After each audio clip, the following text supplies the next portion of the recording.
everyone. So today I wanted to go over how psychedelics have changed my views on eating meat. Now, I'm not vegan yet, but psychedelics have definitely started me on that path, I think. I'm not fully committed to veganism at this point, and it's been really hard to give up dairy so far, and I'm not here trying to convince you to go vegetarian or vegan in this video. I just wanted to share how psychedelics have been that catalyst in my change in perspective, because it's actually quite a common phenomenon to trip and then consume less meat after. So on my first acid trip like 5 years ago, I ate chicken on the come down, and it wasn't the kind of chicken that was just like white meat. It was chicken that had like bones and ligament and skin and fat. In essence, it was chicken that reminded me that it was an animal at some point, and I was disgusted by it. I was like, I'm meat, eating meat. After that trip, my meat consumption declined. It wasn't really appealing to me anymore, and I could only really eat meat without weird parts in it. And especially when I would trip, I could never eat meat during the trip, although I do know some people who really love eating meat while tripping and after tripping still, so your mileage may vary, I guess. Anyway, I knew that after that, if I watched the right documentaries, that I'd probably stop eating meat even more. I did watch Samsara at one point on acid, and they did have some scenes that kind of promoted veganism, but that didn't fully turn me yet. But I always put off watching the documentaries because I knew this and I wanted to stall the truth for as long as possible, because it was heavily abstracted away, so it was pretty easy to hide from it. Even the language that we use abstracts it, like we say poultry or ham or pork or beef, you know. Then it just kind of happened. I watched the vegan documentaries, not tripping but sober. I watched the environmental ones, the health ones, but what really got me were the more ethical ones like Earthlings. Tripping has taught me, as it's probably taught a lot of us, that we are all one, and by that I mean not only am I one with my fellow human, but I'm also one with my fellow animals and plants and trees and rocks and even inanimate objects. And it gives me empathy toward these beings, because the pain and suffering that is inflicted on them is also inflicted on me. And so one might think, and this is kind of a popular criticism against vegans, is like, well, plants are living things too, and yet you eat them, so that's hypocritical. And yeah, that's kind of true, but one of my friends taught me about Jainism, which is this ancient Indian religion, and I think the Jainism diet is one that I would ideally follow, but it's really hard to, and I don't think I can in this lifetime, but I acknowledge that. Like, if you thought veganism was strict, the Jainism diet is even more strict. So with the Jainism diet,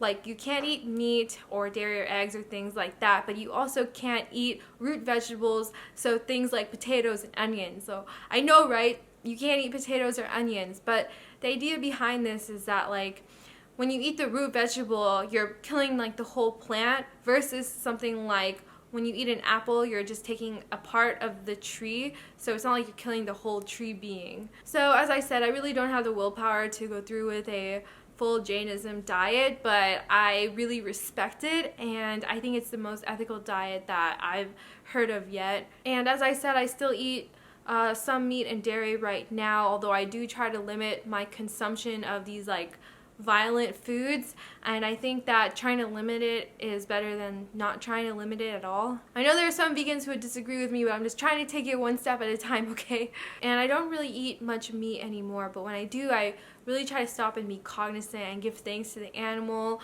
and appreciate it for its sacrifice. Like, I never would really do that before, and it's kind of funny because it's like, with some religions, you know how you pray and give thanks to God for your food, and now I'm kind of doing that, but like actually seriously. Anyway, so then I tripped again after becoming this pseudo aspirational vegan, and that trip really tied in the whole environmental health and ethical factors of eating meat for me. So if you've seen my acid trip vlog in September 2020, I kind of talk about how I was unhappy with my weight, and around that time I started working out more, doing strength training, and with strength training they really encourage you to eat a lot of protein, and so as a result I increased my consumption of meat, even though I didn't really enjoy it that much, in order to get that level of protein. And with things like, you know, chicken breast or fish, you can get a decent amount of protein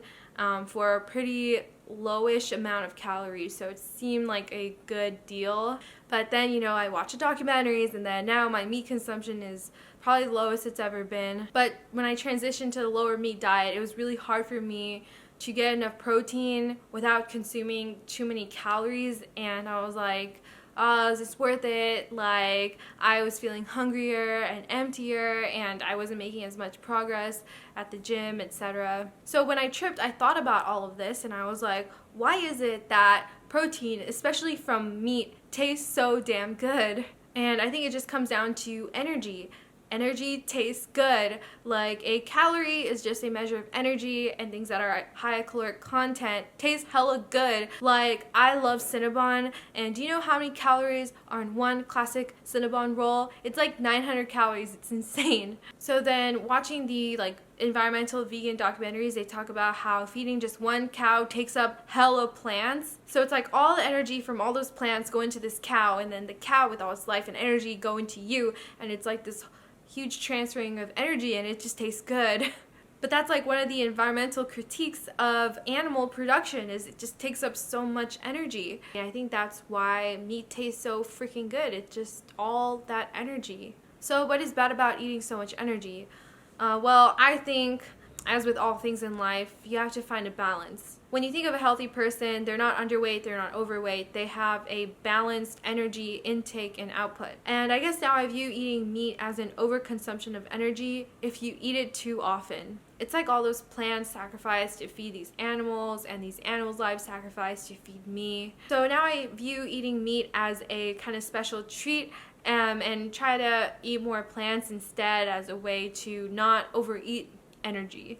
And I think we can also see that balance happening on a wider scale when we think about viruses like COVID that originate from animals, because we insert ourselves into the animals' lives. And it's not just like the wet markets in Asia, it's also the farm factories we have where animals are living in dirty, overcrowded, awful conditions, where it's prime breeding ground for viruses. These viruses that unfortunately wipe out a significant number of humans as well. It feels like the earth is just like rebalancing itself there, like our meat consumption is unsustainable and nature is just trying to recalibrate itself, I guess, by having fewer of us. So in regards to working out, I think I used to work out more for aesthetic reasons, and I had to eat a lot of protein in order to get those booty gains and stuff, you know. But now I'm just trying to eat more plant protein, and I try to view working out less so in terms of aesthetic reasons and more so for like health reasons or being strong, because I feel like when you work out for aesthetic reasons, you have to be super cognizant of your diet and your macros and hitting it in a specific caloric range. I'm sure there's a way to do it like a vegan way, but I'm still learning how to. It's hard, you know, like you grow up eating meat, it's like you have to learn how to eat all these different foods in different ways. But anyway, I really don't have an excuse not to try. Like, I have the money where I can afford to eat the like fake meat, plant-based protein stuff in order to help me transition. I have access to produce. Like, I don't have any health reasons that would prevent me from pursuing that kind of diet. So yeah, in conclusion, tripping has just made me so much more of a stereotypical hippie in some ways. Like, I'm more spiritual, I'm more cognizant of other life forms and respecting them and trying to find a balance in my impact on the world and not over consuming. So yeah, I hope that didn't come off as preachy or anything. I just wanted to share with you how psychedelics have changed me and my perspective on meat and meat consumption, and it's an ongoing process, and who knows where I'll be a year from now, but I'm still learning, and this is kind of how I view it right now. See you next time. Bye!